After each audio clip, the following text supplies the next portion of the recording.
নমস্কার দর্শক, আমার ইউটিউব চ্যানেলে আপনাদের সকলকে স্বাগত জানাই। রাজস্থানের পোখরানে অনুষ্ঠিত হলো ভারত শক্তি এক্সারসাইজ। ভারতের সামরিক বাহিনীর আর্মি, নেভি এবং এয়ারফোর্স 3টি বিভাগই অংশগ্রহণ করেছিল এই এক্সারসাইজে। প্রধানমন্ত্রী নরেন্দ্র মোদী সহ 30টি দেশের প্রতিনিধিরা উপস্থিত ছিলেন এই প্রদর্শনীতে। এই এক্সারসাইজে দেখানোর চেষ্টা করা হয়েছে ভারত কিভাবে সামরিক বাহিনীর 3 বিভাগের প্রযুক্তিগত ক্ষমতার দ্বারা শত্রুর আক্রমণকে প্রতিরোধ করবে।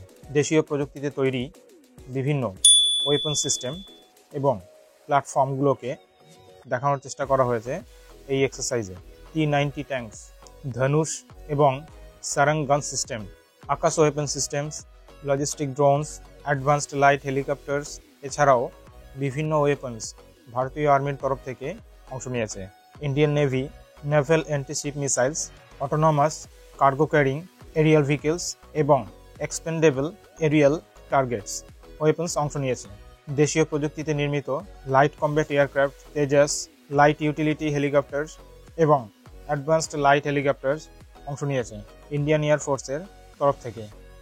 যদি ভিডিওটি ভালো লাগে তাহলে অবশ্যই লাইক করুন, শেয়ার করুন এবং চ্যানেলে যদি নতুন হয়ে থাকেন তাহলে অবশ্যই চ্যানেলটি সাবস্ক্রাইব করুন পরবর্তী ভিডিও নোটিফিকেশান পাওয়ার জন্য। ধন্যবাদ।